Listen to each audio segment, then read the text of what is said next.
Om Sadashiva Samarambam Shankaracharya Madhyamam Paryantam Vande Guru Param Ishvaro Guratmeti Murti Bela Vibhagine Vyomavda Vyapta Dehaya Dakshinamurtaye Namaha Sava Vedanta Sedanta Gocharam Tamagocharam Govindam Paramanandam Saroshmaham Om Om Shanti Shanti Shanti Om. Namastê, bom dia. Bom dia a todos vocês. Estou dando continuidade aqui na beleza do Gita. Nós vimos nas últimas classes, né, que a questão é o caminho do conhecimento ou o caminho da ação e seus resultados, né? Ou experiência e conhecimento, ou ação ou contemplação, ou conhecimento, né? Ou ação e experiência, né? Então, nós vimos que, aparentemente, são dois caminhos à nossa disposição e que nós podemos escolhê-los, né? Mas não é bem assim. Eles são ambos compulsórios, né? Não existem dois caminhos, existe somente um caminho por karma, dharma ou upasana, atravessa o Yin Yoga e nos leva a esta compreensão final, clara, firme, né? Que é o que é à nossa disposição, ou revelado através dos Mahavakyas, dos Upanishads, né? Então, existem fundamentalmente, né, aparentemente dois caminhos, mas não, um prepara e o outro nos permite assimilar os caminhos finais. Portanto, não existem dois caminhos, né? Muito embora existam, mas é tudo parte de um sistema único de ensino que, né, vai preparar o indivíduo para que ele compreenda os ensinamentos finais. Muito embora os ensinamentos finais sejam apresentados no início do Gita, e são apresentados no início do nosso processo vedântico, são apresentados em todas as partes no mundo do Neo-Advaita, né, que é a única realidade. Mas, ainda assim, esses ensinamentos, né, essas declarações, esses apontamentos finais, eles são ineficazes, a menos que o indivíduo esteja muito bem preparado ou qualificado, né? Então, existe esse processo que passa pela preparação, envolve seus resultados, e a compreensão final não envolve nenhuma ação, envolve somente a assimilação dos conhecimentos revelados nos Upanishads, né?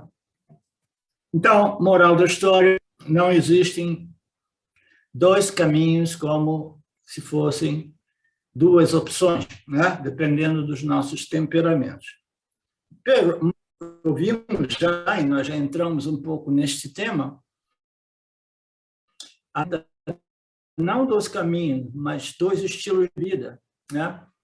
Então, na verdade, existem 4 ashramas, ou 4 estilos de vida, mas aqui, do ponto né, do autoconhecimento, do buscador, existem 2 caminhos. Do ponto de vista de cada alma manifesta, alma individual manifesta, existem 4 status, 4 estágios, né, ou 4 passagens, né, que é o da infância, que é o do householder, né, daquele que vive no mundo, e aquele que deixa as atividades do mundo para se dedicar ao estudo e à contemplação. Tira o vídeo? Tira o vídeo. Logo hoje, porque eu botei a minha camisa de linho, Marcelo. Me tira Depois, o seu. mais tarde, volta. Vai ter oportunidade.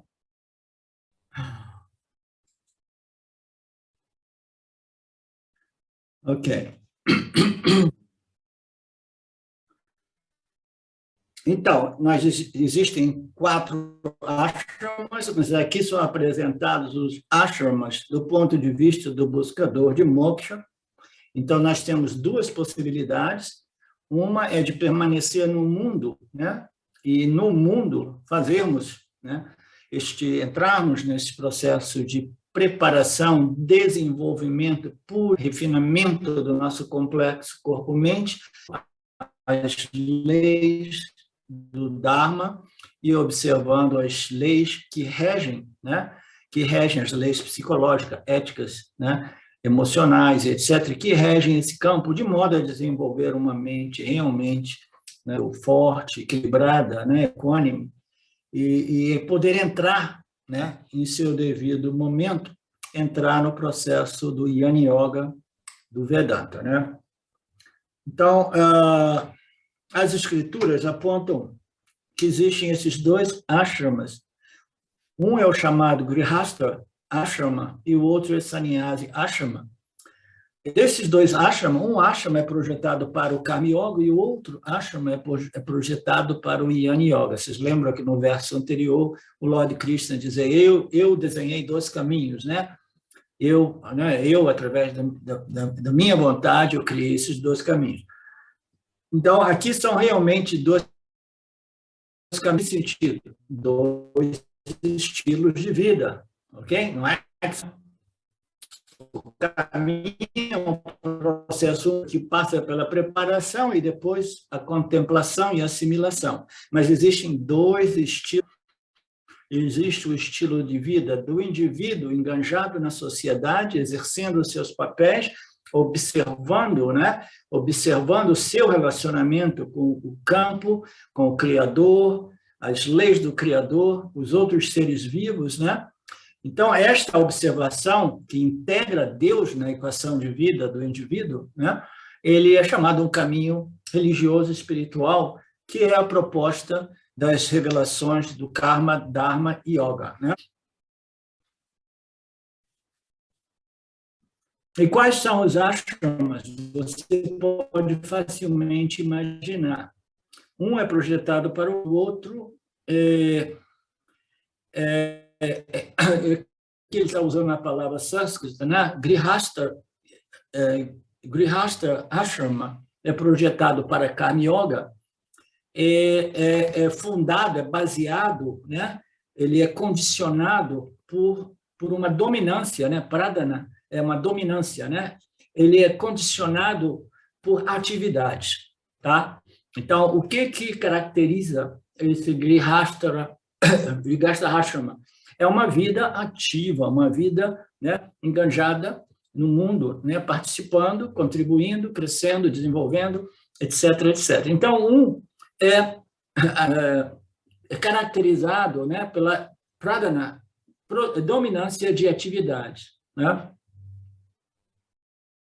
Nós não dizemos que os grihastas seja impossível para você.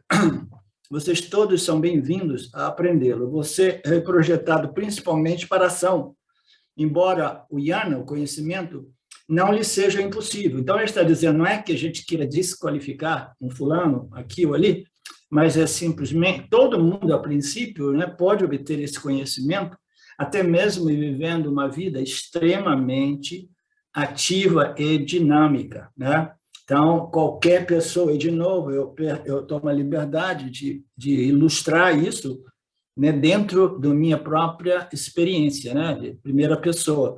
Eu era dona do restaurante, e o desejo por essa compreensão final era tão grande, né, como é que se diz? Eu fui possuído por esse desejo, e apesar de todas aquelas atividades, entendeu? Eu fui, como se diz, abençoado por esta compreensão. Então, não é que seja impossível, né?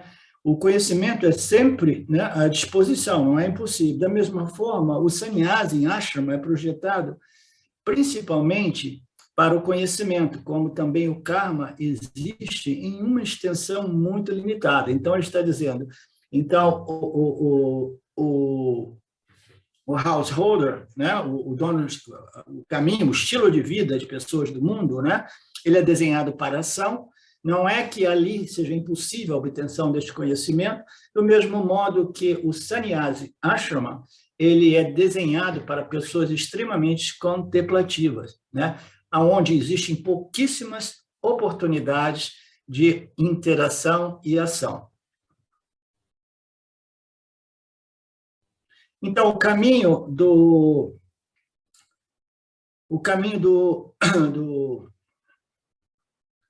não quero, estou com a minha mente meio adormecida hoje de manhã. O caminho do Grihastha Ashrama, né? O caminho do Grihastha Ashrama, ele é simplesmente condicionado por muita ação, né? E o outro é condicionado por muita contemplação, né? Um é o karma, uma é a ação predominado por muita ação, e outro por muita contemplação. Agora, uma vez que você tenha entendido esses dois estilos de vida, e com base neles, podemos ver que o ser humano pode conduzir a sua vida de três maneiras diferentes. Agora, vai a vida do indivíduo, né, como um processo total, né, em seu desenvolvimento, de três maneiras diferentes. Quais são essas três maneiras diferentes? Uma maneira visualizada pelas escrituras, Grihastha Ashrama, né? Na verdade, a gente passa pelos ashramas anteriores, né, de crescimento, de estudo, né, de escolaridade, e depois a gente arruma emprego, constitui família, etc. Então, a gente entra no Grihastha Ashrama e, a seguir, a gente entra em contato com as escrituras de Karma Yoga, né? E a gente passa pelo Karma Yoga e seguindo as três rotas que contarei, tá? Então, a maneira visualizada, né, sugerida pelas escrituras, é você passa pelo processo, né, pelo estágio de Griha. Você é um provedor, você é uma pessoa engajada na sociedade, tentando, né, contribuir positivamente para as pessoas, né, de família, as pessoas como um todo. Mas a gente faz isso imediatamente, né, dentro, né, sob a luz dos ensinamentos do Karma Yoga. A partir disso, existem três rotas que o Swamiji irá nos contar aqui. A primeira é, você entra no Grihastha, você passa Karma Yoga, é como o Grihastha ativo, mas com o espírito e atitude do Karma Yoga, você irá purificar e refinar a sua mente, né? Então, o que você vai fazer com uma mente purificada? Através das atividades do mundo com o espírito do Karma Yoga. Então, o quê?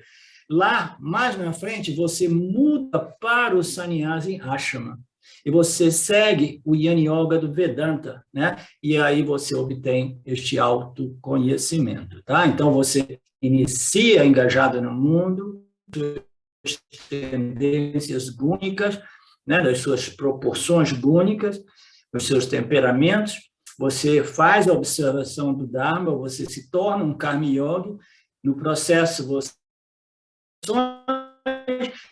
Aí, lá para frente, o que você faz? Ok, agora eu me utilizei das atividades à minha disposição no meu meio ambiente para crescer, desenvolver, né?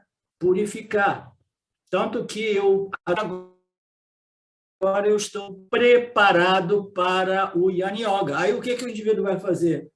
Tudo bem, então o Grihastha funcionou para mim, eu vou permanecer muito ativo na sociedade. Não, aqui ele está dizendo, lá na frente, quando você estiver utilizando o Grihastha, todas as atividades, né, do seu engajamento com a sociedade, com a observação, né, do espírito de Karma Yoga, você desenvolve a purificação, aí ali você precisa de um ambiente, de um novo estilo de vida contemplativo, né? Porque senão você vai continuar purificando, e ativo, a sua energia vai caindo, porque a idade ela vai tendo um impacto negativo no nosso nível de energia, né? Seja mental como física, né?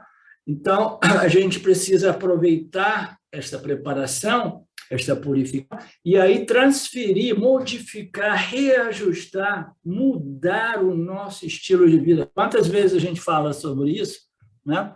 que este processo, ele necessariamente, indispensavelmente, requer uma revisão dos nossos estilos de vida, né? Porque quando nós chegamos no Vedanta, nós fomos introduzidos a todos esses ensinamentos, né?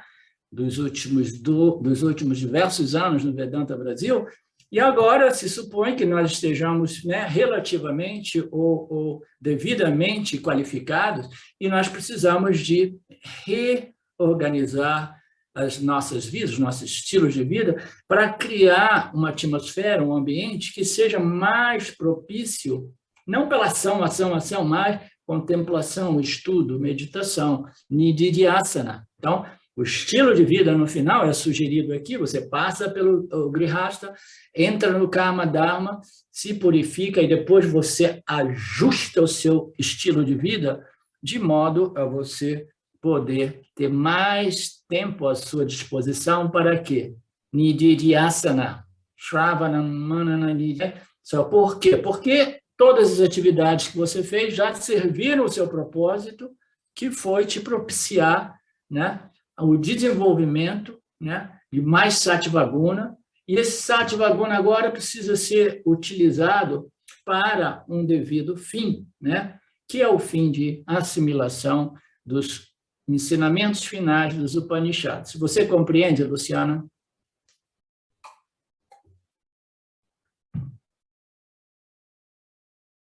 Isso não sempre se aplica a todos nós, porque ao de nós talvez ainda tenhamos, né, karmas pessoais, circunstanciais, que não nos permite, né, deixar de lado aquela atividade frenética do dia a dia. Por exemplo, existem pessoas que possuem famílias, filhos, né, possuem uma complexidade kármica que a pessoa fala, não, mas eu não consigo, eu tenho que trabalhar, eu trabalho 2 empregos, né? É um corre-corre danado, e no meu tempinho livre eu faço um pouco de Shravana do Vedanta. Então, não é que seja para todos, né?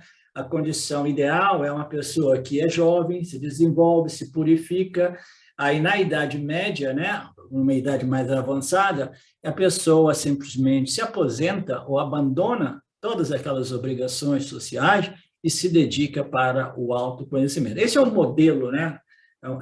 É um model, né? Um modelo, um template, né? Mas não ocorre sempre assim, né? Existem pessoas que chutam balde e que entram até mesmo numa idade mais jovem, né? Que diz assim, não, eu não quero participar dessa doideira, esse corre-corre do samsara, eu estou fora, né? E ele simplesmente vai viver na periferia da sociedade, mais ou menos como eu vivi, né? Tentando encontrar um equilíbrio entre atividade e estudo e contemplação.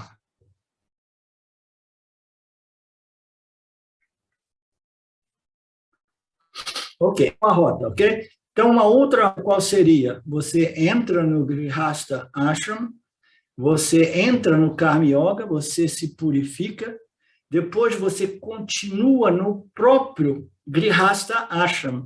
Você permanece ativo na sociedade, mas com as qualificações bem desenvolvidas, né? Sendo que você não precisa abandonar as suas atividades e desenvolver um meio ambiente, um estilo de vida livre de desatividade. Você não precisaria, né, de usar mantos, óculos, você não precisa de usar as cores do sannyasi, você não precisa trocar de casa e mudar para um gurukula, né? Você permanece na sua casa, os seus familiares, né? No Grihastha Ashram, mas gradualmente você desenvolve aquilo que às vezes nós dizemos é o interior.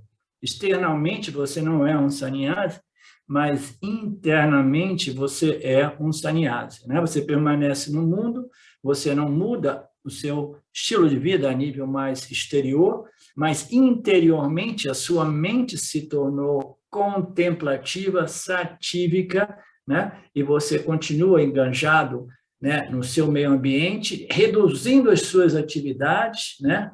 Aquelas atividades, né? Delegando aquelas atividades a outras pessoas, e fazendo o seu trabalho interior. Então, você permanece no próprio Grihastha Ashram, mas gradualmente você muda a ênfase. Gradualmente, você vai criando mais tempo para o quê? Para o Jnana Yoga do Vedanta. Você vai criando mais tempo para aquelas contemplações, mais ou menos como Nisargadatta Maharaj fez. Ele teve a lojinha dele lá em impulso que a maioria eu também tive esse impulso. Aí, algumas das pessoas muito próximas a ele, né, algumas pessoas aparentemente sábias, vieram atrás dele e convenceram ele de que não era uma boa escolha abandonar tudo, né, e ir para as montanhas. Aí ele foi convencido por este amigo, ele desceu e voltou para a família e continuou tocando a sua vida, né, do mesmo modo, né, a loja. Mas ele estabeleceu algumas regras, né, alguns limites no que diz respeito a este corre-corre, né, este tram-tram do samsara. Eu vou abrir a loja todo dia, eu vou permanecer como provedor desta família, né, mas quando eu fechar a loja, quando eu subir para o meu quartinho lá em cima, eu fecho aquela porta, eu não quero ninguém batendo naquela porta. Né? Então, daquele horário, 6, 7 da noite, até a manhã seguinte, eu não existo nessa família, porque eu estou dedicando este período de tempo para o meu trabalho pessoal, para a minha contemplação, para a minha meditação, seja lá o que ele fazia naquele tempo, muito provavelmente muito Samadhi Yoga. Então, a ideia é essa, né? Você gradualmente começa a dar mais ênfase, né, no Jnana Yoga, no Shravana Manana Nididhyasana, né? Então, entra no Dharma, purifique, desenvolve as qualificações, não mude o seu estilo de vida, o Jnana Yoga dentro do âmbito da sociedade e obtenha o autoconhecimento. Então, você vai ser o quê? Você vai ser um Grihastha Jnana, ok? Então, existe o Jnani, né? Você vai ser um Jnani, sim, mas um Grihastha Jnani, né? Em oposição a você ser um Sannyasi Jnani, um Jnani que vive uma vida, um estilo de vida absolutamente sannyasi, né? Que não participa do corre-corre das atividades no seu meio ambiente. Mas em ambos os casos, você tem que seguir o Karma Yoga e o Jnana Yoga, e você pode continuar em Grihastha Ashrama. Não é uma boa notícia? E para quase todos nós, né? Para todos nós que estamos enganjados no mundo, né, Luciana? A gente sabe, né, que já que eu estou enganjado, eu quero ter certeza absoluta que, mesmo enganjado na sociedade, eu vou obter o meu autoconhecimento. E aí as escrituras dizem, sim, é possível, né? É possível, você tem que realmente encontrar um equilíbrio justo, de tal modo que as atividades do não te arrastem completamente, né? Você vai desenvolvendo as qualificações, ao invés de ser arrastado pelas correntes do samsara. Você usa as correntes do samsara para desenvolver as suas qualificações, sem deixar que as correntes do samsara te destruam mentalmente e emocionalmente, né? Então, tudo isso é possível e esta é a boa novidade, né? A primeira rota que eu disse, você estava meio chateado, né? Não, isso não é para mim, mudar o meu estilo de vida, não consigo. Isso me assusta, né? A primeira rota é o método dos 4 ashramas, né? Sendo chamado de método Samukaya. Os 4 ashram, passando pela infância, a juventude que se prepara, o householder e depois o período de aposentadoria, no qual, dentro daquela estrutura, o Nididhyasana, né? Passando pelo ashrama e passando pela sadhana também. Na segunda muda de um ashrama para o outro ashrama. Você pode fazer todos os seus sadhanas permanecendo enganjado na sociedade. Naturalmente, seu engajamento na sociedade, né? De novo, quando você desenvolveu essas qualificações, ele tem que ser moderado, né? Porque, afinal de contas, você vai precisar de tempo e energia para fazer o seu nididhyasana, né? Você precisa da compreensão que todo aquele corre-corre, toda aquela atividade serviu já ao seu propósito, portanto, né? O meu objetivo é moksha, portanto, agora eu preciso de menos ação e mais estudo e contemplação. Então, eu tenho que viabilizar este tempo e energia para que eu possa concluir o meu trabalho espiritual.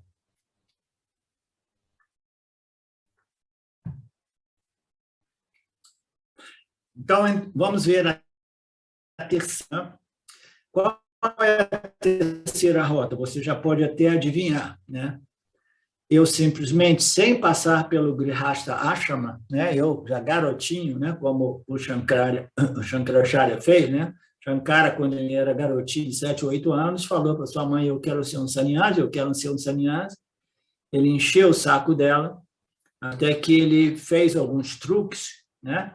Que forçaram ela a aceitar que ele se tornasse um sannyasi numa idade, né, de infância ainda, né, muito garotinho, muito criança ainda, né, mas ele era um gênio, ele tinha já essas tendências, né, de autoconhecimento, e ele ainda, como garotinho, dentro dos ashrams, ele não, ele surpreendeu toda aquela estrutura de sábios dentro do ashram, né, e obteve o respeito deles todos, porque todos os trabalhos que ele fez, né, foi uma grande surpresa para aqueles sannyasis que viviam ali já há décadas, né?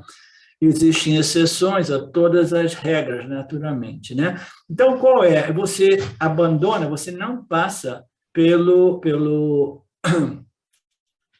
Grihastha e você entra direto no... Mas, igualmente, no Sannyasi Ashrama, você deve seguir o Karma Yoga. Então, você tem que falar assim, ok, eu entro no Sannyasi Ashrama, mas dentro eu preciso de ser um Karma Yoga, significando dizer, eu preciso de compreender, né, o Dharma e me comportar segundo esta ordem inteligente. Eu preciso de estar qualificado, né, em pessoas já embutidas devido aos méritos de nascimentos anteriores, é muito difícil desenvolver essas qualificações quando à sua disposição, dentro do ashrama, sannyasa ashrama, existem pouquíssimas ações que te permitam aplicar e praticar o Karma Yoga, ter à sua disposição ação e resultados, ações e resultados e tudo aquilo, o espírito do Karma Yoga embutido em tudo aquilo. Como não existem quase ações dentro do ashram, né? Aí, como eu acho que eu falei na aula passada, aí fica todo mundo no ashram brigando pela vassoura. Fala, não, hoje você varreu o ashram inteiro. Né? Não, eu que vou varrer, você varreu semana passada. Né? Porque não existe interação, não existem ações, existem sadhanas, né? Lições de Vedanta também. Então, fica difícil, né? Então, você entra diretamente, né, no Sannyasi Ashrama, mas você precisa de estar desenvolvido a respeito do Karma Dharma, né, onde são exclusivos do Sannyasi Ashrama. Ele não pode fazer rituais e tudo mais. Então, você tem que obedecer, observar que tipo de ashramas vão ser aceitos, né, no momento que você são disponíveis, no momento que você se torne um sannyasi, que você entre naquele ashrama. Então, ali, você não pode fazer rituais. O cara vem lá de fora acostumado a fazer rituais, acostumado a fazer até mesmo diversas armas de âmbito espiritual, ali não pode. Então, existem rituais, né? Aquela seção de rituais espirituais dos Vedas, elas não são disponíveis dentro do Sannyasi Ashrama, porque ali você está ali para fazer o Shavana Manana Nididhyasana, né? Sannyasi não pode fazer rituais, ele não pode dirigir uma fábrica, por exemplo, porque, na verdade, ele não pode fazer nada, ele só pode estudar e contemplar os ensinamentos Vedanta, né? Ele estaria implorando, mendigando, como então ele poderá exercitar-se em uma fábrica, né? Ele está implorando, mendigando, como então ele poderá exercitar-se em uma fábrica? Ele não pode fazer anadanam, porque ele mesmo é um biskama dehi. Portanto, para um sannyasi, para a purificação, os karmas do grihasta não estão disponíveis, o mesmo conceito, né? Não são apropriados, dada a falta de recursos, porque no sannyasi ashrama ele é projetado somente para o estudo, contemplação e assimilação do conhecimento, né? Então, essa é a problemática de pessoas que querem fugir, né, do grihasta, fugir do mundo, né, e querem se jogar no ashram desses, aí quando eles chegam lá, né, eles estão em dificuldade, porque aquele ashrama não foi desenhado para uma pessoa que ainda possui muito rajoguna, né, operado, né?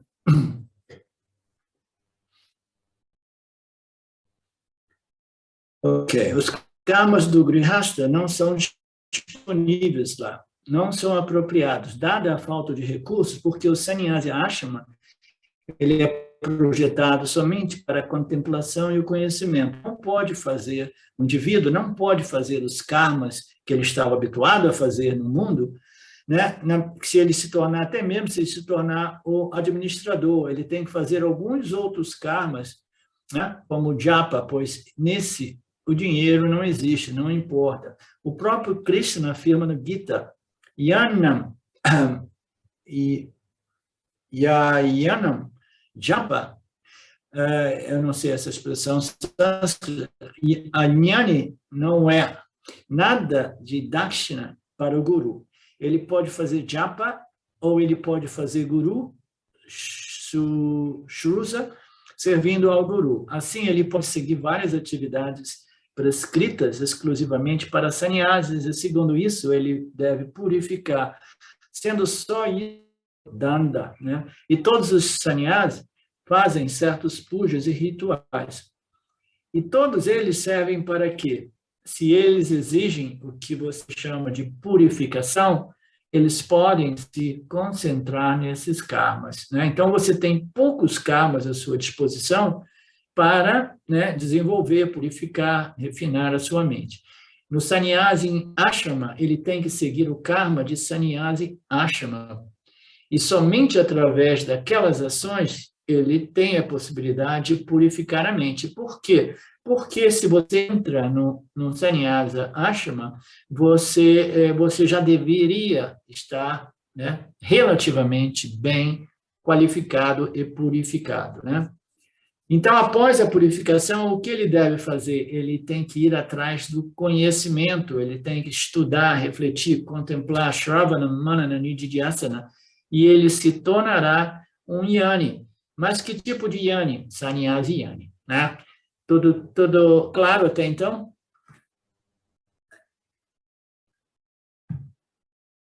Os conceitos, tá? As expressões sânscritas aqui e ali eu fui deixando para não ter muito trabalho de cortar e depois emendar e criar um sentido linear, mas o importante é compreendermos os conceitos, tá? Agora você, então, entendeu as três rotas sugeridas pelas escrituras vedânticas. Duas das rotas do ashrama grihasta, ou as duas yogas no próprio ashram, né? No mesmo ashrama, você passa pelas duas yogas e você desenvolve e obtém o seu autoconhecimento. Caso contrário, o que fazer? Em grihasta, você passa pelo Karma Yoga e depois você se torna um sannyasi, ok? Através do estudo e contemplação na luz das escrituras vedânicas. Você pode seguir qualquer desses caminhos, exceto o obrigatório, mas as sadhanas você tem que seguir. Siga qualquer caminho, exceto o obrigatório. O que ele quer dizer aí, Marcelo? Exceto o obrigatório, me ajudem. Eu acho que isso dá interpretação agora, né, que eu estou dando, que é a escolha dele, ele tem que ver o que é mais adequado para ele, que não existe realmente uma coisa obrigatória. Por isso que ele Não fala, existe. Não existe. né, Não. exceto o obrigatório, que ninguém você tem que ir por aqui, senão não vai acontecer. Tem que ver o temperamento da pessoa, imagino que seja isso. Ok, ele vai nos ajudar aqui. Ele diz, para uma melhor compreensão, eu darei um exemplo. Suponha que você tem uma chave de fenda. Esse é um exemplo que gosto de apresentar em suas aulas. Suponha que você tem uma chave de fenda e uma faca. A chave de fenda destina-se a parafusar, né?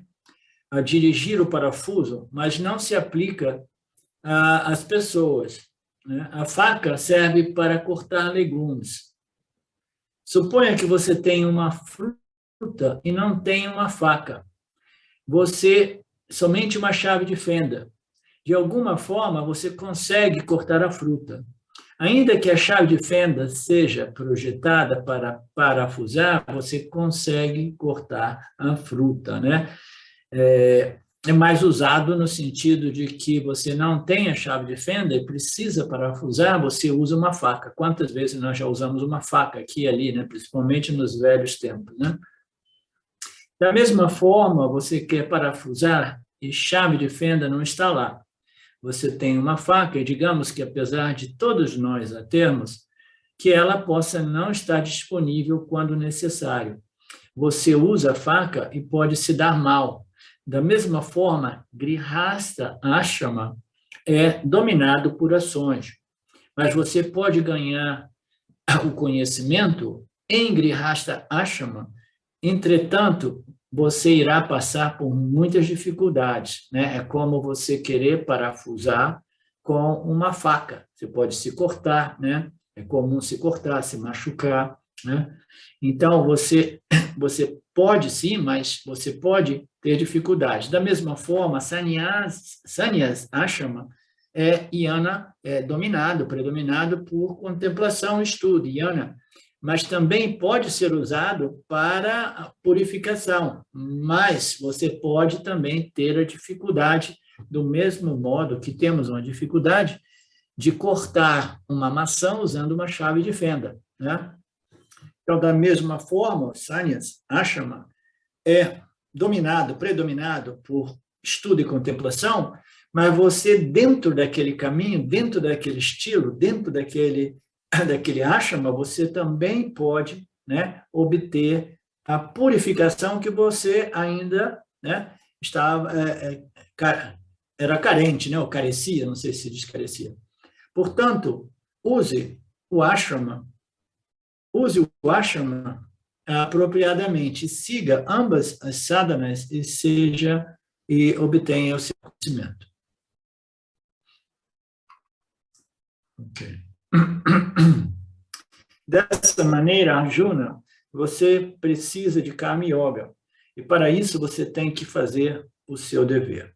Então, agora a gente volta ao X da questão, é que Arjuna estava se recusando, né, o seu Swadharma, que era liderar e combater o exército. Ele disse, você precisa de passar pelo karma, você precisa de passar por esta ação, não importa o quanto desagradável ou dolorosa essa ação possa ser, desconfortável, você precisa passar pelo Karma Yoga. Não pense de pular, né? Da onde você está, no primeiro sinal de adversidade, de desafio, de dor emocional, no campo das interações, e procurar um sannyasa ashrama, né? Procurar um ashram a qualquer parte, né? Para ficar lá estudando as escrituras. Por quê? Porque você, Arjuna, você não está ainda devidamente qualificado. Você precisa de passar pelo Karma Yoga. E, para isso, você tem que fazer o seu Swadharma. Você lembra que o Dharma e o Karma, Karma Yoga, Dharma Yoga, são dois lados da mesma moeda, né? Você, como karma e ji, você tem que interagir, participar na sociedade, O ser humano foi criado para responder, né, dentro desta interação com o campo dos objetos, né? Então, você tem que responder, você tem que agir, né? E você precisa observar essas leis que é o Karma Yoga. Karma Yoga precisam ser conectadas com os seus resultados, levando em conta as leis e princípios que estruturam esse campo, né? Então, você precisa de quê? De observar Dharma e observar, acima de tudo, qual é o teu Swadharma. Vocês lembram que o Dharma é uma ciência simples, mas complexa, né? Você observa o Dharma, mas você observa o seu Dharma pessoal, o seu Swadharma, né? Então, qual era o Swadharma de Arjuna? Não era o Swadharma de um sannyasi, era o Swadharma de um general do exército que para exercer o seu papel para o campo dármico. Portanto, ele não tinha nenhuma desculpa de dizer não entro nessa, né? Porque eu quero simplesmente o autoconhecimento. Não, ele estava enganando a si, tentando enganar assim os outros, né? Mas Krishna, né, o grande sábio, ele, com toda a sua compaixão e amor, gradualmente foi despertando a Arjuna para ele compreender que karma e dharma envolve também o swadharma de cada um de nós. A melhor definição de swadharma, do ponto de vista prático, é uma ação apropriada no momento adequado, como a feita em resposta aos estímulos que vêm do campo, tá? Então, é uma ação apropriada, num tempo justo, perfeito, né? Com uma atitude do Karma Yoga, que sabe, aqui vai a minha resposta, Lord, em serviço do campo, eu não tenho expectativa dos resultados, mas eu observo o meu Dharma pessoal, portanto, dentro do âmbito do meu Swadharma, aqui vai a minha resposta.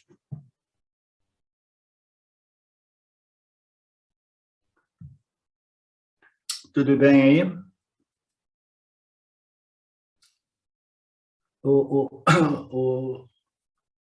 Krishna não está aborrecendo nenhum de nós, não, né?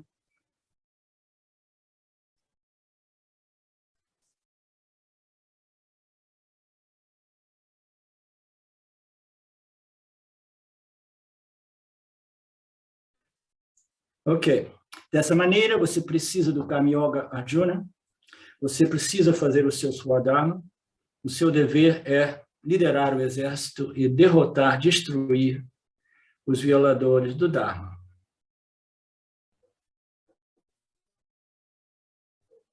E aí o Swamiji fala assim, não necessário é o dever de todos, né? Não necessário é o dever de todos vocês presentes aqui na minha classe do Vedanta. Ele está falando para a sua audiência lá, né? Ele costuma falar para 100 pessoas pessoalmente, ou um pouco mais. Ele está falando, não necessariamente é o dever de todos vocês, né? Lutar como um guerreiro, né? Não é necessariamente o dever de vocês, é o dever do general que precisa, né? Ele está lá com o papel de proteger o Dharma, e a gente sabe a importância da preservação do Dharma. Se o Dharma, o campo dármico deteriorar a um certo grau, né, as pessoas não vão ter um campo, né, um campo de ação, de interação, que lhes permitam processar karma e desenvolver purificação, refinamento mental e intelectual, porque todo mundo vai estar, né, em pânico, correndo das espadas do inimigo, né, do Dharma. Imagina você viver naquele tempo, você ter as forças do mal derrotando, né, os Pandavas, e aí entrando, matando as crianças, estrupando as mulheres, entendeu? Matando os guerreiros do exército de Arjuna, e aquelas pessoas vendo tudo isso e dizendo ao mesmo tempo, Aham Brahmasmi. Então, as mentes das pessoas entram, né, num molde de pânico, né? Um molde de medo e de desespero pela sobrevivência. Portanto, não vá para casa e diga que o Swami disse que eu tenho que lutar, porque lutar é o meu dever. Não, era o dever de Arjuna. E aí você vai começar a brigar com a sua esposa, né? A piadinha do Swami, ele adora essas piadinhas, né, familiares, né? É dever de Arjuna lutar. Portanto, lute contra os inimigos do Dharma. Harion. Okay. Vamos passar para o próximo arquivo. Ok. O Swami vai fazer um recap, né? um sumário, né? Rapidinho. Ele, depois de Arjuna ter ouvido o ensinamento do Lord, no capítulo 2, ele fica em dúvida sobre os 2 caminhos. Arjuna pensa que existe escolha, na verdade não existe escolha, né? Ambos são compulsórios, no sentido de que você precisa de ambos os caminhos, né? Este é o maior erro de Arjuna cometeu, porque Krishna nunca forneceu ou apresentou a ideia de que existem 2 caminhos opcionais, né? Eles não são opções, né? Como nós sabemos, eles são compulsórios, né? Naturalmente com raríssimas exceções.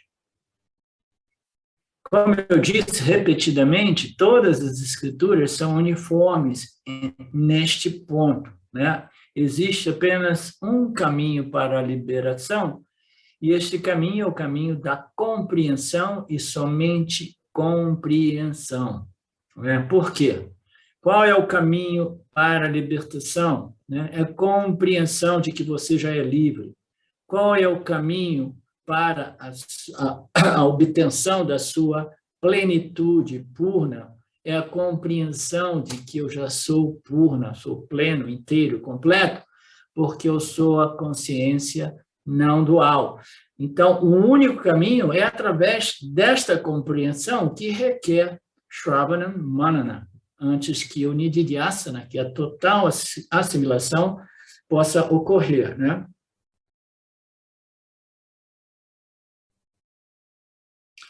Então, todos precisam passar por Yana Yoga antes de alcançar a libertação. Se não for agora, mais tarde. Então, inicie como karma, né? Passe por Dharma, Upasana, entre no Yana Yoga devidamente qualificado e, com grande êxito, com grande sucesso, obtenha o autoconhecimento. Dessa maneira, como todo mundo tem que se preparar, todos têm que passar pelo Karma Yoga. Okay. Portanto, não existe escolha entre karma e yana. Ambos são igualmente importantes. Esse é um ponto importante. Ambos são igualmente importantes. Mas como assim? Se você apenas disse, Swamiji, que o autoconhecimento somente é possível através do Yana Yoga, como você está me dizendo que o Karma Yoga é igualmente importante? Se eu só obtenho o autoconhecimento através do Yana Yoga, se somente é possível obter o autoconhecimento através do Yana Yoga, eu não vou perder tempo com Karma Yoga. Não é assim? Grande erro, né? Por quê? Porque o Yana Yoga, sem o Karma Yoga, se torna quase que literalmente impossível, né? O Karma Yoga conduz o indivíduo indiretamente à libertação, preparando a mente.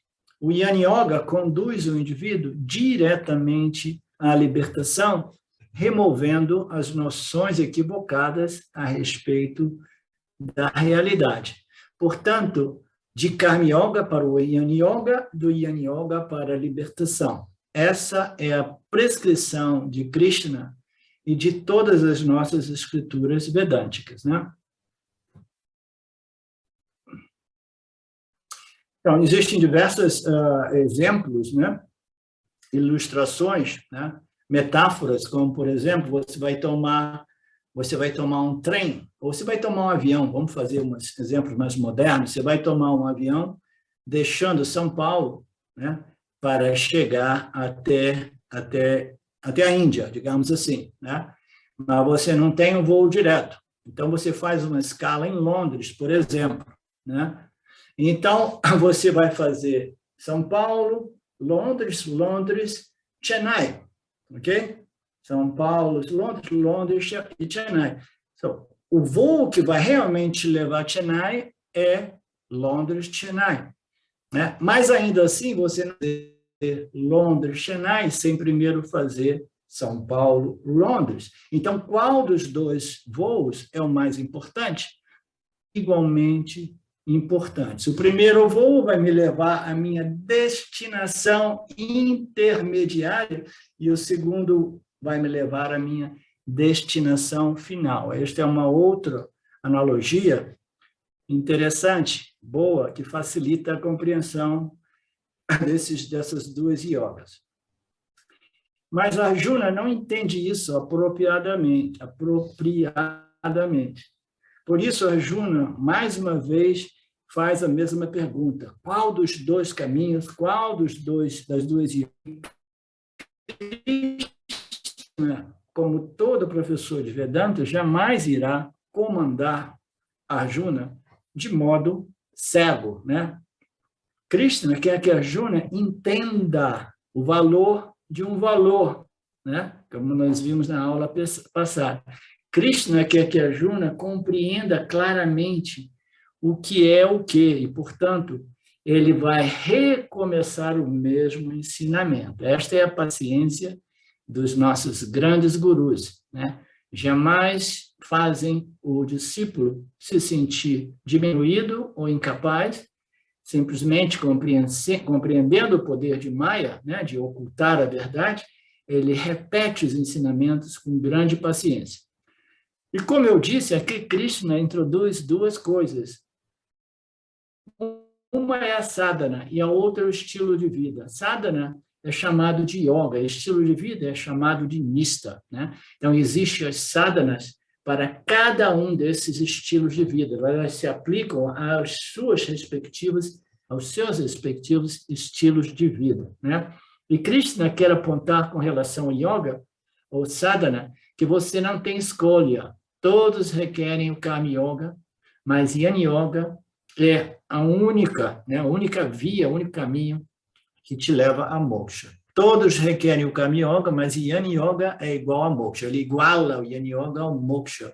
Esta é uma afirmação, uma declaração importante. Por que o Jnana Yoga é moksha? Por quê? Porque o Jnana Yoga é a declaração final de liberdade, de libertação da problemática humana, porque ele vai dizer que você é o infinito Brahman, você é, né, inteiro, completo e ilimitado, né?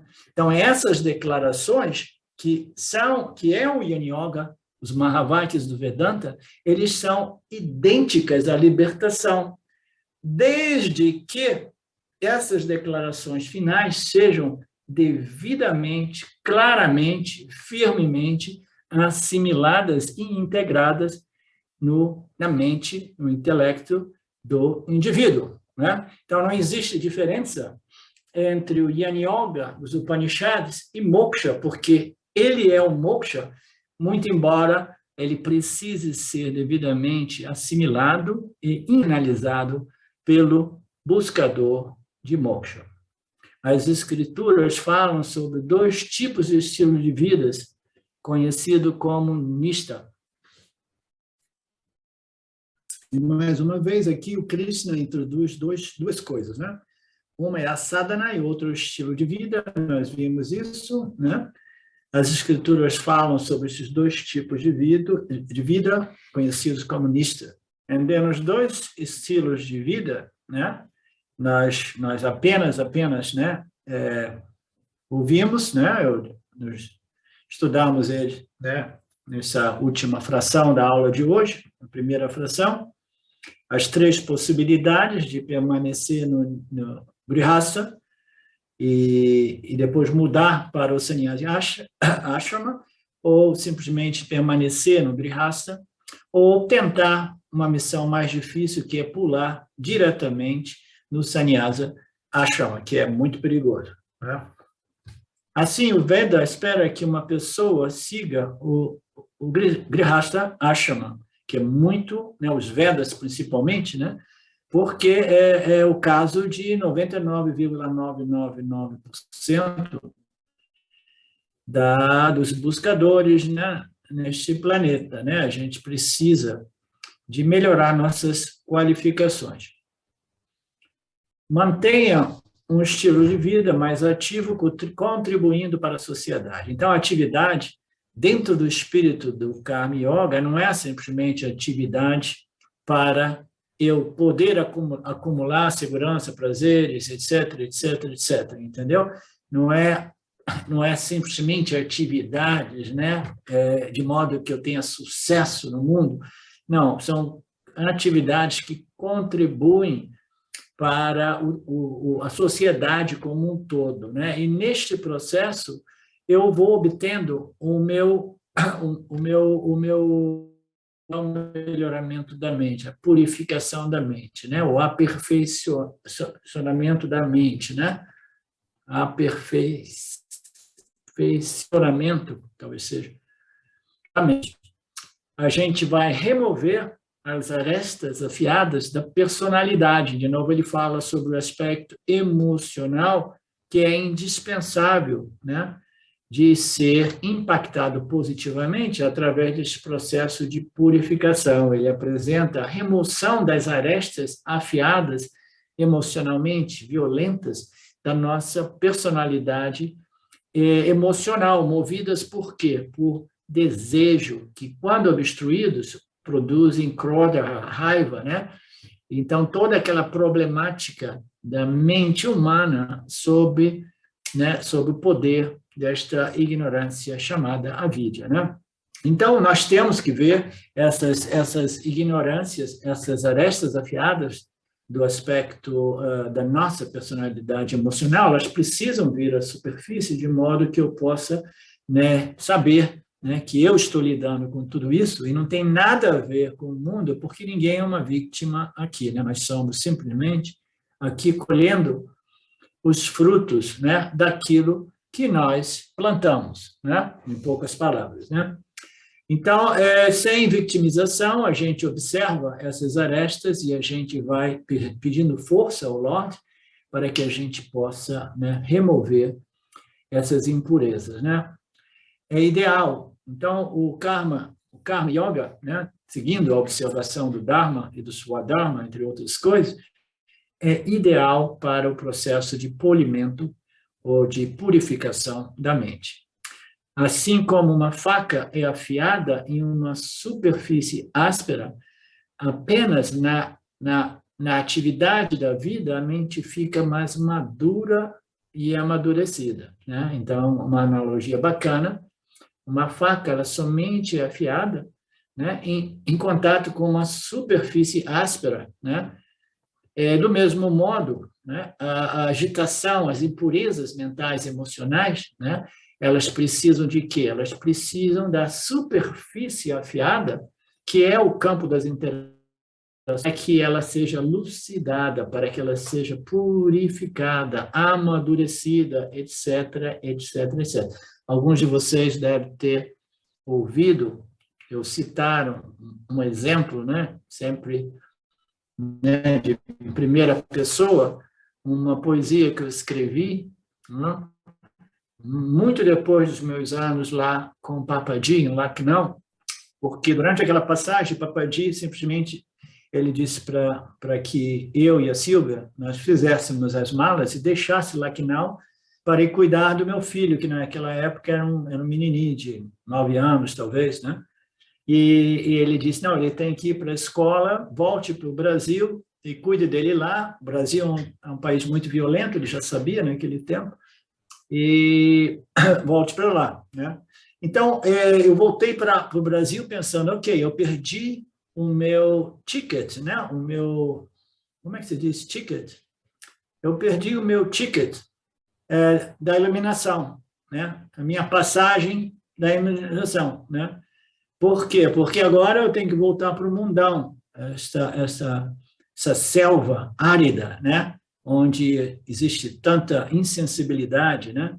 E etc. Né? Então, eu falei assim, então já era, eu vou ter que me dedicar né? A ficar de olho no meu filho, ajudá-lo, etc., porque esta é a minha sadhana, segundo o que me disse Papaji na época. Né? Eu fiquei frustrado, sim, levei tempo para compreender essa orientação do Papaji e voltei para o mundo, né? E comecei a viver os altos e baixos, né? As dificuldades, né? As frustrações, as aflições de viver nesse mundo novamente, né? Então, eu fui passando por tudo isso. Depois de 10 anos, eu escrevi um poema muito interessante, me referindo a Papaji, dizendo que, na época, né, você me empurrou de volta para o mundo e eu pensei que eu fosse me perder no mundo, sem saber que a fricção, eu lembrei disso porque a poesia que eu escrevi usava a palavra fricção.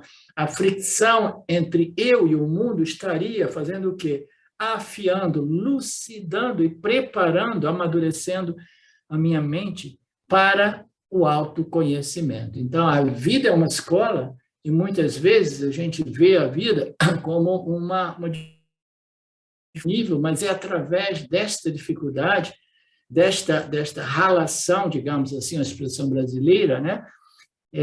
Que você, né, como se fosse uma superfície mais áspera, né? Que você vai lucidando, né? O seu complexo corpo-mente. Então, as minhas palavras na época, eu dizia para ele, eu agradeço muito, porque eu não tinha ideia que a fricção que eu estou vivendo, a fricção que eu vivi nesses anos, né? Eu pensava que estivessem destruindo qualquer possibilidade de crescimento, mas eu não me dava conta que era através daquela fricção que a minha mente estava sendo lucidada, né? Ou polida, né? Ou melhorada.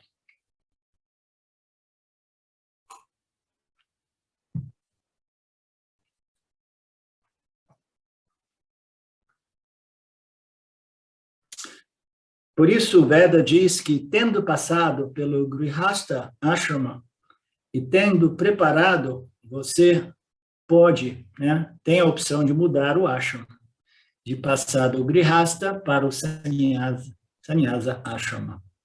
E o Sannyasa Ashrama é projetado especificamente para o estudo, a contemplação, né, e a assimilação dos conhecimentos do Upanishads. Né? Este é o Sannyasa Ashrama. Uma pessoa se torna livre, desobrigada de todas as outras atividades. Ele diz aqui, este é o Sannyasa Ashrama.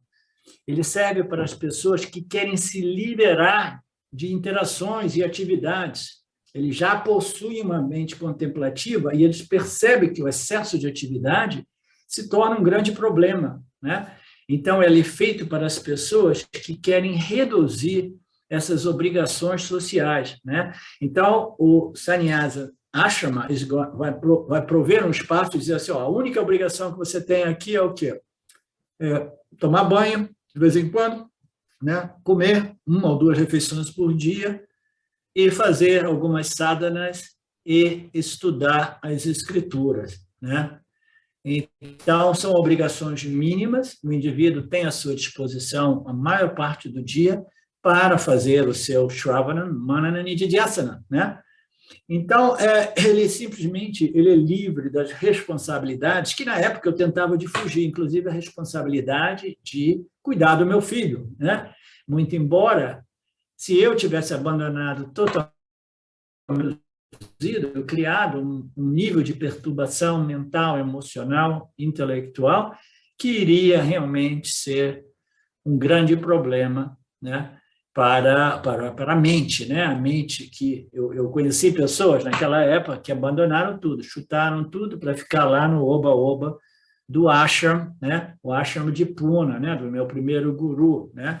Então, alguma dessas pessoas, eu tenho certeza, eu perdi contatos, mas elas devem ter conflitos kármicos por terem abandonado. Eu conheço uma pessoa que abandonou 3 filhos. Ok. Então, as pessoas não têm mais obrigações, não têm mais responsabilidades, elas não têm relacionamentos com as pessoas, elas não têm uma esposa, um marido ou filhos, portanto, ela está livre para fazer esse trabalho, né? E a essa pessoa é solicitado de não possuir nada. Essa é uma das características que as pessoas, às vezes, a gente tem dificuldade de compreender. Por que que você é convidado, né, compulsoriamente, né, a se livrar de todas as suas posses, doar ou as suas famílias, em geral eles dão um pouco para o ashram, entendeu? Por quê? Porque as posses elas produzem apegos. Se você não consegue abrir mão das suas posses, significa que você ainda está apegado no samsara. Você não pode entrar no sannyasa ashrama ainda apegado no samsara.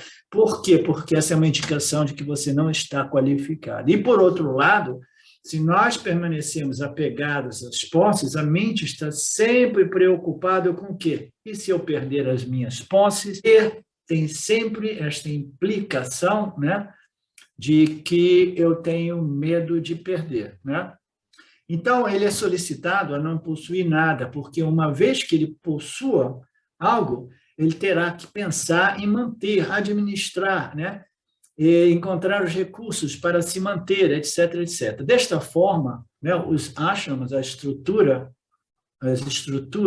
né, védicas, eles criaram esse ambiente no qual este fardo não precisa ser, né, existir no âmbito da experiência dos sannyasis. Por isso os sannyasis são respeitados. Por quê? Porque não é fácil você abrir mão das suas posses, que representam a segurança, a maioria dos seres vivos, né? Você vai abrir mão das suas posses, né?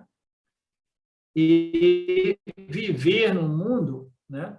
Viver num mundo livre de apegos, né? E de medos de perder.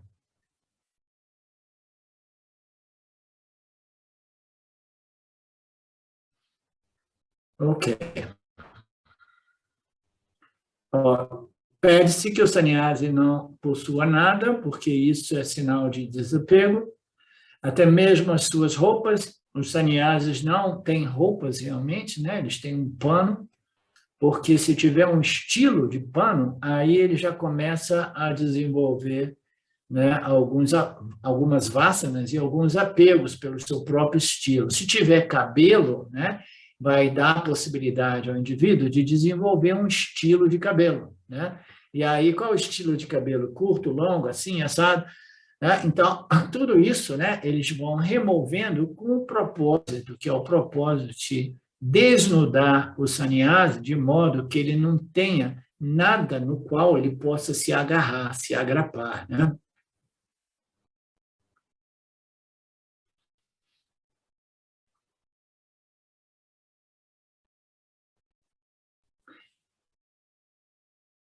Ok.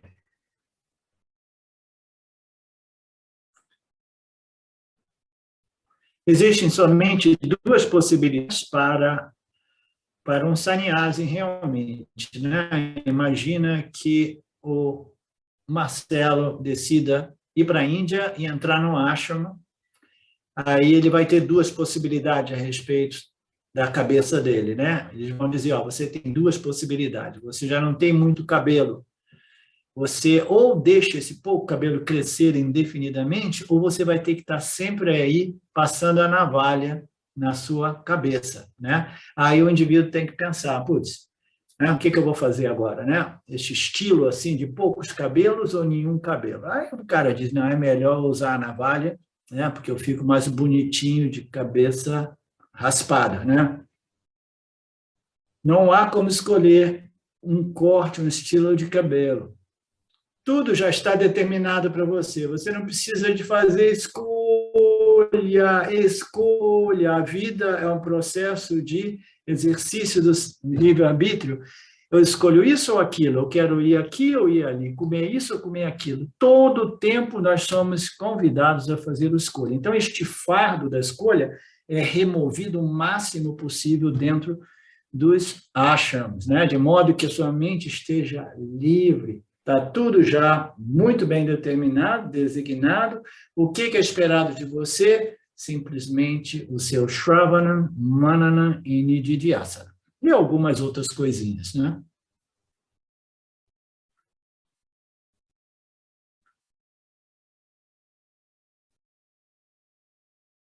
Da mesma forma, as variedades de deveres prescritos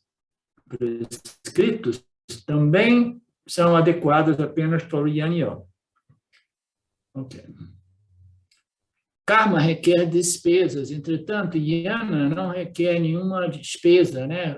O ganho, a despesa, mesmo para a comida, né? O sannyasi não se preocupa. Ele nem precisa de cozinhar e lavar a louça, né? Que é uma coisa chata, realmente está ali todo dia, pensar, cozinhar, lavar, descascar legumes, né? Então, o sannyasi não precisa de nada disso, né? Por quê? Porque ele possui, não uma esposa que faz isso, né? Ele possui uma estrutura que apresenta aquela 1 ou 2 refeições por dia para liberá-los completamente para o seu Shravana, Manana e Nididhyasana. E aqui tem uma outra passagem interessante.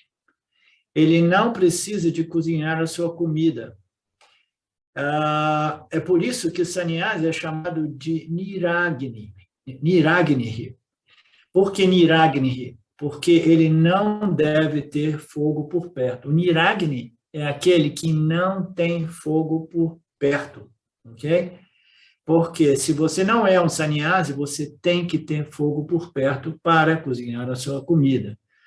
Agni representa rituais de fogo, de comida, né? Existem os rituais védicos lá no ashram de Ramana Maharshi, você vê aqueles rituais maravilhosos do fogo, né?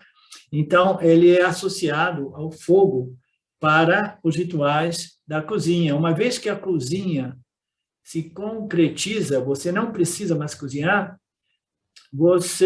uma vez que você tem uma cozinha, você terá que planejar como assar a batata, etc, etc. Então, o que fazer? Os Vedas dizem que sempre que você estiver com fome, casa e pedir, né? Pedir um prato de comida, né? Então, os sannyasis que vivem pelas ruas da Índia, né? Os sadhus que vivem pelas Índias, né? Como nós já vimos, muitos deles não são realmente sannyasis, alguns talvez sejam realmente sannyasis, né? É uma questão mais social do que espiritual, né? Religiosa. Então, aqueles que estão vivendo na rua como sadhus ou sannyasis, eles, se ninguém chegar para alimentá-los, como é o caso lá em Tiruvannamalai, essas instituições passam e dão uma refeição por dia àqueles sannyasis que ficam naqueles locais, né? Mas em maior concentração, vai passar refeiçãozinha para cada um deles. Muitos deles nem se levantam para pegar a comida, entendeu? Os caras têm que levar aquele exemplo do sannyasi sempre deitado, né? Eu já contei umas historinhas, né, com meu amigo da Índia, dizendo que isso, Arlindo? Não, esses sannyasis não são sannyasis, eles são chamados de sannyasi deitado, eles não levantam nem para comer, entendeu? Eles não fazem nada, eles são puro tamas, eles são pura preguiça, né?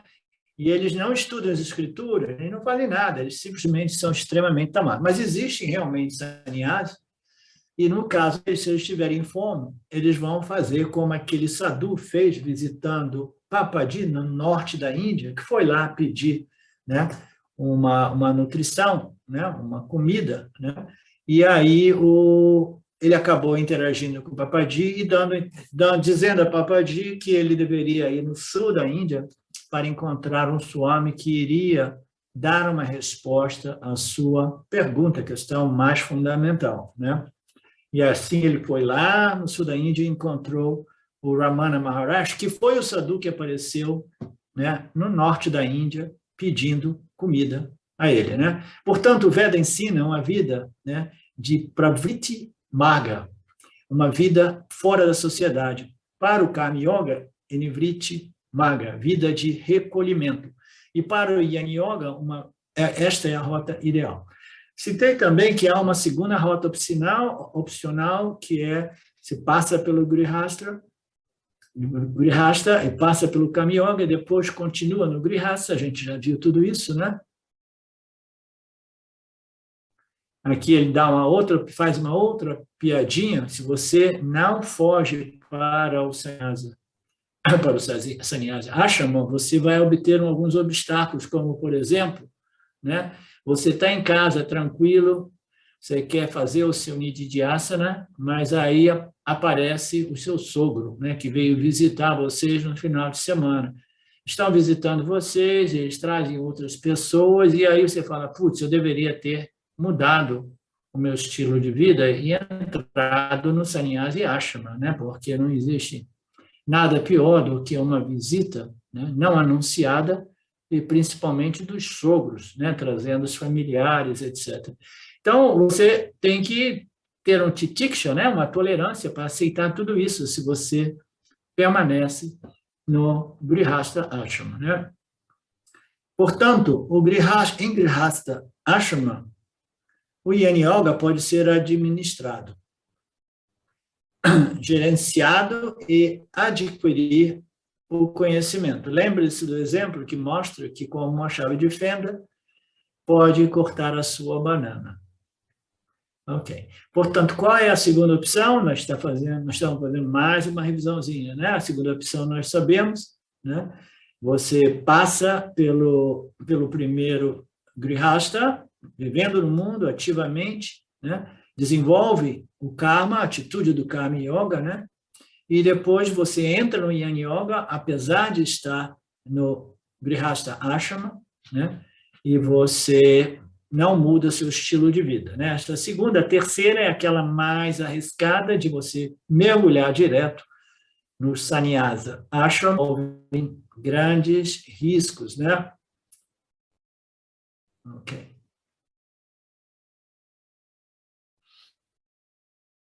Portanto, um sannyasi tem apenas um mínimo de possibilidades de ações para purificar a mente. Mas ele pode tentar administrar essas poucas possibilidades através da ação. Assim como um Grihastha pode administrar o Yin Yoga, ele tem poucas possibilidades de Shravana, Manana e Nididhyasana. O Grihastha, né, muito ativo, né, muito enganjado, de acordo com seu karma, ele está muito, né, envolvido em todas essas atividades, mas ele tem uma possibilidade de administrar um pouco de Shravana, Manana e Nididhyasana, né? Então, no primeiro caso, né, o sannyasi, ele só tem à sua disposição a possibilidade de estudo e contemplação, mas um mínimo de atividades que lhe possibilita de fazer esse processo de purificação. Já do outro lado, né, como um Grihastha, o indivíduo, ele tem poucas possibilidades de ação, de contemplação, e ele vai ter que administrar aquelas poucas possibilidades ele tem pouca possibilidade de Yin Yoga, né, de estudo e contemplação, de Shravana, Manana e de Asana, e ele vai ter que administrar aquele tempo que ele tem, né, para fazer o trabalho do Yin Yoga. Portanto, um sannyasi teria que administrar um pouco da possibilidade de Karma Yoga e o outro, né, o Grihastha vai ter que administrar aquelas poucas possibilidades de fazer o Shravana, Manana e Nididhyasana. Nós estamos usando todos esses termos técnicos, o conceito é simples, eu espero que vocês estejam compreendendo.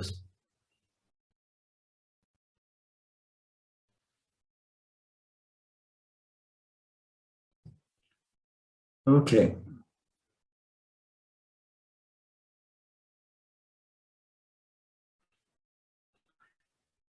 No primeiro método, o indivíduo passa por ambos os ashramas. No segundo método, ele se manterá apenas no primeiro ashrama, Grihastha, muito embora ele tenha desenvolvido uma mente sannyasa, digamos assim. Né? No terceiro método, ele no sannyasa ashrama, né? E desses três, Krishna não recomenda o terceiro método, né? Dizendo que, por explicar que este terceiro método é muito arriscado. Portanto, Arjuna, assuma o primeiro método, ok? Seja um ashrama, um grihasta, como guerreiro, como general do seu exército, faça o seu dever, né? Ou o segundo método, de qualquer forma, você faça o seu dever, né? Observando o seu swadharma, com o espírito de karma yoga, e depois você pode permanecer como o rei deste reinado, né? Porque você derrotou os inimigos do Dharma. Desse modo, não fuja do campo de batalha, continue a ser um grihasta, purifique até que você tenha a condição de entrar de modo bem-sucedido, né, no Yin Yoga do Vedanta. Então, vejamos o verso número 3. Cadê o verso número 3? Não tem. Ele diz, 2 estilos de vida, ele não está falando das sadhanas, mas sim de 2 estilos de vida, são prescritos por mim, o Lord Krishna diz.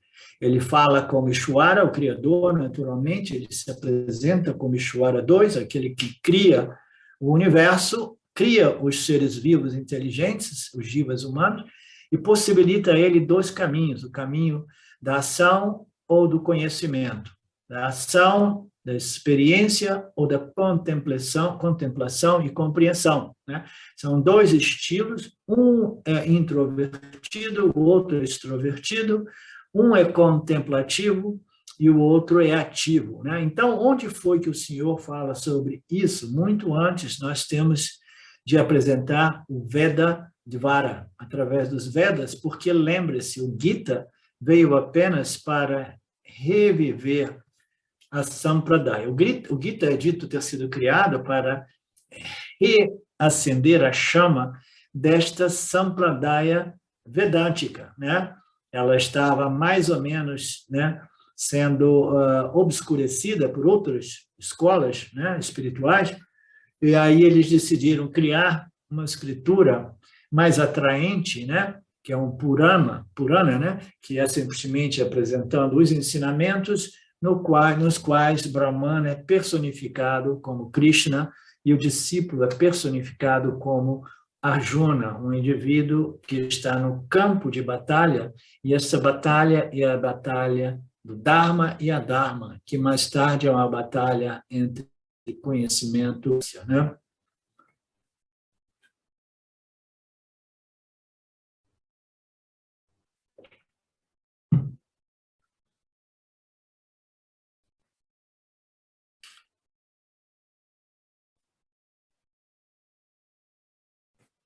Ok. E ele diz, eu revelei esses 2 estilos de vida através dos Vedas. Quando ele fez isso? No início da criação, naturalmente. Porque, de acordo com a nossa tradição, se diz que quando Bhagavan cria este mundo, simultaneamente, ele também nos revela os Vedas, né? E para quem ele revela os Vedas, né? Quem é o primeiro discípulo do Senhor? Brahmaji, né? O Chaturmukha Brahma foi o primeiro discípulo do Lorde Criador Ishvara. Se você se lembra do Purana, disse que do umbigo de Vishnu vem uma lótus, e por isso ele é chamado de Padmanabha. E sobre o lótus, Brahmaji aparece.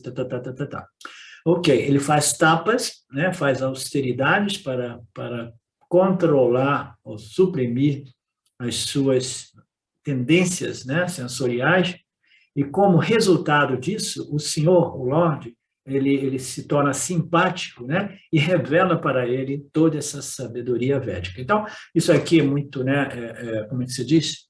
A gente não deve levar isso a nível literal, porque todo este Purana, né, do Gita, né, ele é uma novela, né? Ele é simplesmente, a palavra me está fugindo aí, se vocês lembrarem, tudo isso são simbolismos, né? Então, por que, como, né, o Senhor, o Lorde, o Criador, o Brahmaji, né, o Brahmaji, ele, o Bhagwan, né, por que que ele cria o universo, e o universo só se completa na presença do Jiva humano? Você tem o Criador, a criação, e aí os seres vivos, e entre os nós precisamos dos seres vivos humanos, aqueles com essa capacidade de perceber o seu meio ambiente e responder aos estímulos, de modo a desenvolver a inteligência intelectual para os levar a esta contemplação existencial a respeito da natureza do ser e do mundo e se libertar desta ignorância imposta pelo excesso de avarana, porque a questão requer, né, a inteligência de Shvara, Vikshepa e Avarana. Avarana condiciona os seres vivos com excesso de Rajoguna, né? Então, toda esta interação, todo este universo foi criado com o propósito de propiciar ao Jiva humano esta interação que lhe permite, então, né, a purificação, o refinamento da mente, de modo que ele possa obter esse conhecimento. E aqueles indivíduos, né, com mentes contemplativas, né, sempre existiram, este é o ponto. Eles sempre existiram. Onde existe a criação, onde existe o Criador, existe a criatura humana, e esta criatura humana, inevitavelmente, algumas delas desenvolvem uma mente contemplativa e começam a querer saber o propósito da vida, o porquê desta minha consciência humana. Em outras palavras, quem sou eu? O que sou eu? Né?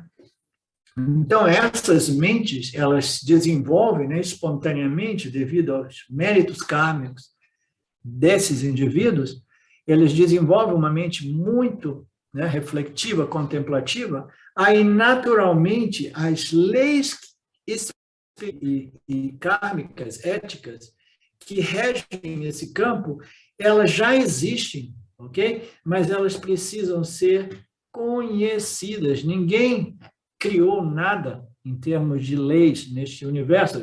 Todas as leis que regem esse universo, seja do ponto de vista do Jiva, essas leis psicológicas, éticas, morais, kármicas, né? Esse corpo de conhecimento, ele está lá sempre regendo, né? Estruturando o campo de interação do Jiva humano. Mas ninguém inventou isso.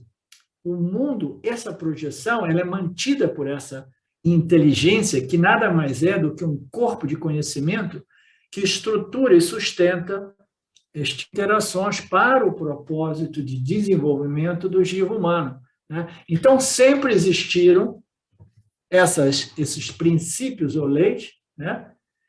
Mas poucas pessoas os conhecem, né? Então, nós temos que ser muito gratos a essas entidades, a esses indivíduos altamente, né, contemplativos, né, que receberam essas revelações. E todos eles são unânimes a dizer: não, eu não produzi, eu recebi essas revelações. Por quê?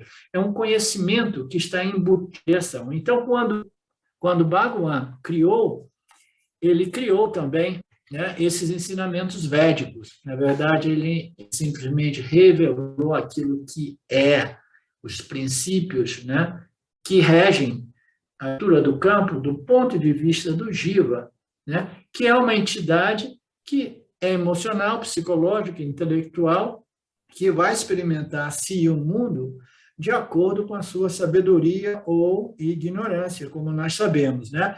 Então, esse conhecimento é revelado para pessoas com as mentes, né? As mentes extremamente sedentas por este conhecimento. Não é à toa que as coisas são descobertas.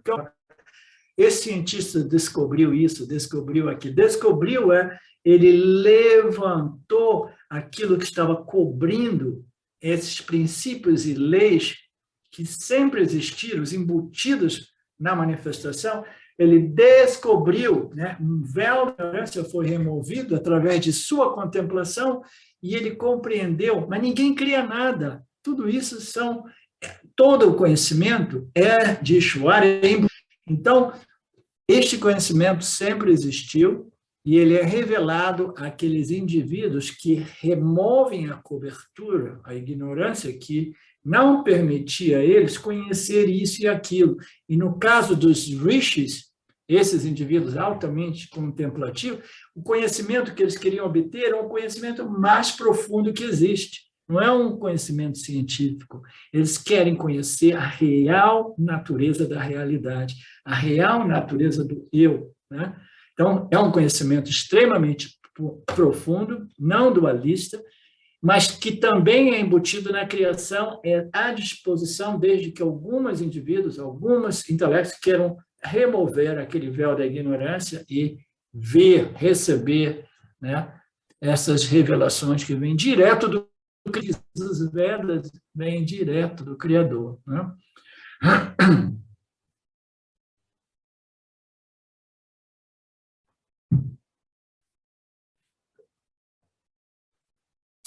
Ok.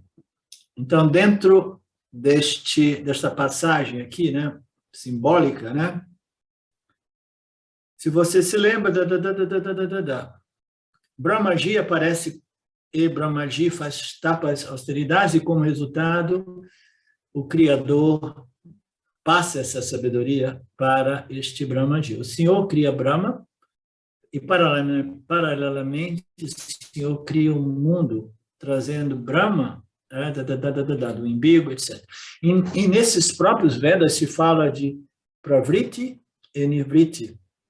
Krishna diz a Arjuna, estou apenas falando sobre a mesma coisa.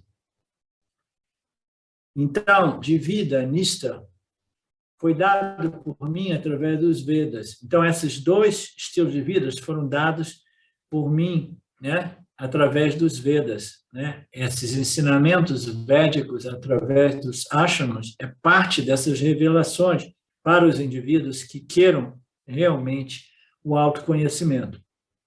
Então, ele está falando sobre esses dois caminhos, ele diz é a mesma coisa, né? Nós temos esses dois estilos de vida que foram criados por mim através dos Vedas, revelados por mim, né? Então, ele diz, você, aquele sem pecado, aquele puro, se referindo a Arjuna, né, de mente pura, eu apresentei aos seres humanos esses dois estilos de vida. E aí tem a passagem que ele explica que os animais, os seres vivos, né, sem intelectos desenvolvidos, que lhes permitam, né, o exercício do livre-arbítrio, de escolha consciente, para ele, os 4 ou os 2 ashramas não se aplicam, né? E eles vivem sem nenhum problema. Somente os seres humanos possuem os ashramas e, principalmente, somente os seres humanos, né, se submetem aos 4 ashramas e, principalmente, os 2 ashramas, os 2 estilos de vidas para aqueles em busca da libertação, né? Então, os animais, eles vivem sem nenhum problema, né? Eu tive uma situação aqui, elas foram morrendo uma depois das outras, eu perdi quase todas as minhas galinhas. Eu mediquei daqui, mediquei dali, e fui, né, até a Luciana, se ela estivesse aqui, de repente ela poderia me ajudar, ter me ajudado. Elas foram morrendo, né? E eu, ignorante, né? Não sei se existe médicos veterinários para galinhas, né? Para cachorros e gatos, eu tenho certeza, né? Gado, talvez. Mas para galinha, eu não sei. Eu sei que elas foram morrendo e eu fui testemunhando a morte delas sem nenhum problema, sem nenhum dor psicológica. Eu via que as galinhas estavam ficando fracas, foram gradualmente morrendo e sem nenhuma expressão de sofrimento psicológico, entendeu? É muito curioso que esses animais, né, eles vivem, né, sem escolha, sem livre-arbítrio, eles passam por suas experiências sem nenhum problema psicológico. A gente nunca viu uma galinha sendo levada para um psicólogo de galinhas, né? Do mesmo modo que a gente nunca viu as galinhas sendo levadas para uma classe de Vedanta, né, onde existe um galo que abre as escrituras vedânticas e começa a cocorocó os ensinamentos para né, a turma toda. Não, eles vivem uma vida, né, movidas por suas naturezas causais, sem nenhum conflito, sem nenhuma dor psicológica. E, às vezes a gente, né, pensa, né, que ótimo que seria, né, viver sem o fardo do livre-arbítrio, né, sem o fardo da responsabilidade de exercitar ou exercer esse livre-arbítrio, né, do melhor modo possível, apesar da ação desta ignorância cósmica universal imposta por Maya a todos os seres humanos, né?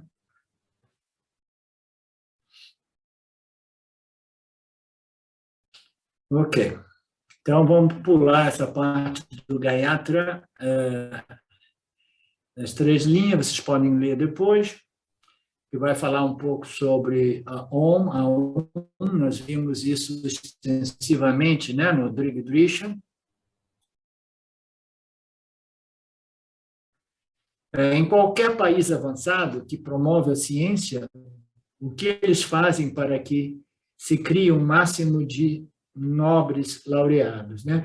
Então, qualquer país mais avançado, né, que realmente, né, valoriza, né, um ensino avançado, um ensino de qualidade, né, não nos países do terceiro mundo, naturalmente, nos quais os governantes querem a população pobre e ignorante, porque o pobre e ignorante é mais facilmente dominado e controlado, como nós sabemos, né? Em qualquer país avançado, onde a ciência, o ensino é promovido, eles vão fazendo de modo o que eles fazem para motivar e incentivar isso, né? O governo, bem como provê qualquer quantia de dinheiro, instalações de pesquisa para esses cientistas, né? Esses grandes cérebros pensantes. Então, ele diz assim, não, vamos criar uma infraestrutura na qual os indivíduos, esses grandes cientistas, esses grandes gênios da ciência, possam ir para lá e permanecer totalmente dedicados. Então, as verbas vão para lá, né? As estruturas são criadas, nenhum obstáculo, né? Tudo que ele tem que fazer é as pesquisas, né? Os estudos, né? Por 10, 15 horas, 20 horas, se o cara for muito obcecado, né? Por seu trabalho, né? Então, eles podem passar o tempo todo sem o fardo de ter que ganhar dinheiro,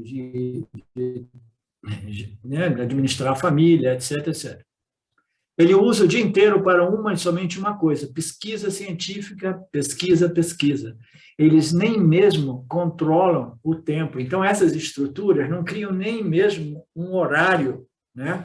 Eles criam a estrutura e diz para ele, ó, tudo está provido para você, vocês é que criem os seus próprios schedules, né? O seu próprio calendário, né, as horas de trabalho, né? Nesses grandes centros, até mesmo no meio da noite, alguns cientistas se levantam para ir lá dar continuidade às suas pesquisas, né? Eles estão livres de todo e qualquer, né, impedimento, né? É tudo facilitado para que eles esse trabalho. Uma sociedade que oferece a uma pessoa que pensa é uma sociedade muito avançada, elevada, inteligente. E a sociedade védica era uma sociedade extremamente avançada, extremamente inteligente. Veja bem, o Swamiji fala era. Por que era? Porque nós estamos em total declínio daquilo que era de mais elevado na experiência humana deste planeta, da décadas que o Swamiji explica claramente, abertamente, o declínio do Dharma, o declínio da nossa Sampradaya e o avanço do materialismo, né, que está destruindo, mais ou menos, tentando cancelar o sannyasi, os ashrams, os gurukulas, do mesmo modo que a China fez em Tibete nos anos 80 e 90. Né? Então, esta é a grande desafio de viver através do, assim dito, né, o Kali Yuga, né? Tanta de Dharma, tanto materialismo, né? Então, mas naquela época, a sociedade védica era extremamente elevada, avançada, né? Inteligente. Por isso, eles estruturaram que o sannyasi não precisaria de perder tempo criando seu sustento, etc., etc. O objetivo era o quê? Esta nação, esta cultura védica, é a capital espiritual do mundo. Esses ensinamentos são os mais elevados e nós precisamos preservar esses ensinamentos. Então, a nossa prioridade número 1 é criar uma infraestrutura para que esta cultura jamais desapareça, porque somos nós que estamos suprindo essa inteligência espiritual religiosa para o resto do mundo, né? Então, tudo era à disposição dos sannyasis, né?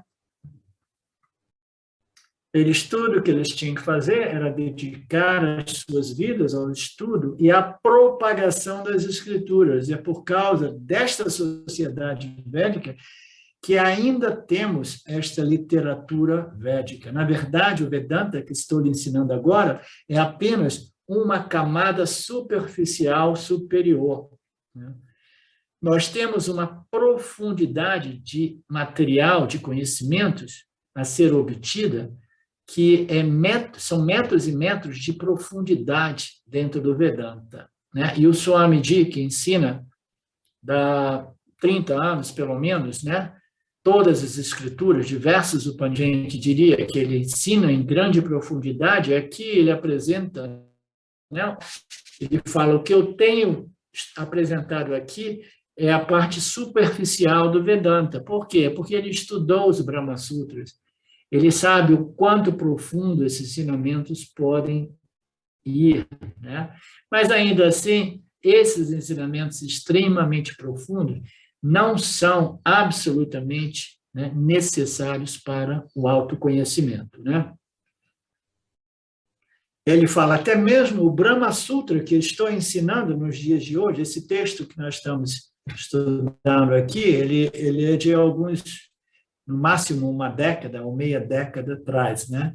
Aquele Gita que nós estudamos 5 anos atrás era uma transcrição mais antiga, né? Que, na verdade, não tinha transcrição, eram áudios, e mais ou menos áudios que depois eu fui integrando, fazendo notas e desenvolvendo principalmente os últimos capítulos do Gita, que aquele livro, que aquela apostila do James Swart não nos dava, né? Então, agora, esse aqui, mais recente, simplesmente de 5, 10 anos, no máximo atrás, ele disse que até mesmo o Brahma Sutra que eu estou ensinando nos dias de hoje é apenas uma pequena ponta do iceberg dos Brahma Sutras, né? Como é que, sem toda a imprensa e todas essas coisas, nós ainda assim temos tanta literatura? Porque o Veda deu importância ao conhecimento espiritual e forneceu a infraestrutura, todas as facilidades. Dizia que você deveria se preocupar com a política, né? Não, dizia que você não deveria se preocupar com a política. Sannyasi não vota, né? Eles são livres de tudo isso. Dizia que você não deve se preocupar com a família, você não deve se preocupar com os partidos políticos, você simplesmente deve fazer o seu trabalho atual, né? Para proteger e preservar esses ensinamentos para as gerações futuras, né? Aqui não existe pesquisas científicas, a pesquisa é sobre a real natureza do universo, a real natureza do eu, né? Existe um livro chamado Bhashyam, que ainda hoje está disponível. Ele nunca é vendido.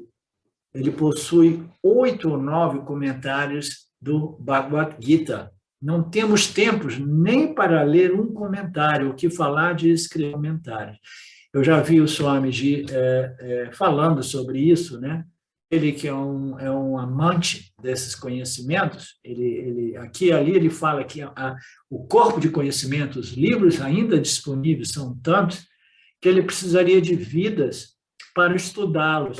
mas ainda assim irrelevante, né? Eles não são realmente indispensáveis, e o que é mais relevante é propagar os ensinamentos, né, do autoconhecimento, né? Então, ele se concentra nos textos mais modernos, né? E aqui e ali ele apresenta os Upanishads, mais ou menos como nós fazemos aqui em português no Brasil, né? Sabendo que todo aquele corpo, né? Ele jamais, corpo de livros e conhecimentos, ele jamais teria tempo de estudá-los, muito menos de escrever comentários. Aí ele continua, disse, né, que recebi um livro que consiste de 4 volumes do Brahma Sutra. Eu pensei em guardar este livro, pelo menos, como uma amostra, porque contém o Brahma Sutra, e o Brahma Sutra tem um total de 555 sutras, né? Sutra significa provérbios enigmáticos. E quando eu estava folheando este livro, né, 4 volumes, no final do 4º volume, cada livro é do tamanho de uma almofada, tão largo como uma almofada. No final do 4º volume, cada livro é uma imensidão de volume, né? Com 9 comentários e 8 comentários, sendo que o 9º comentário é o resumo com a essência dos primeiros 8 comentários. No final do 4º volume está escrito que, com isso, termina o comentário de introdução sobre o 4º sutra, imagina, né? Então, existem 555 sutras, e depois de passar por aquela imensidão de livros, eu estava simplesmente terminando os comentários, né, iniciais do 4º sutra, né? Como eles puderam escrever tanto é um mistério.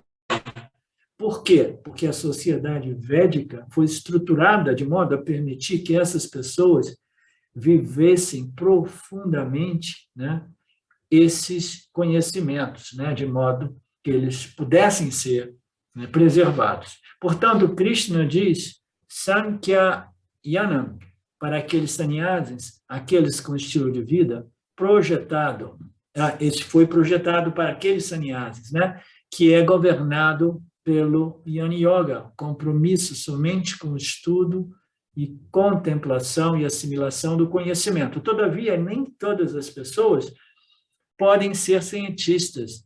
Do mesmo modo, nem todas as pessoas podem compreender o Jnana Yoga do Vedanta. Eles não possuem essas inclinações contemplativas que são necessárias. Elas não podem nem ler aquele material porque faria sentido, né?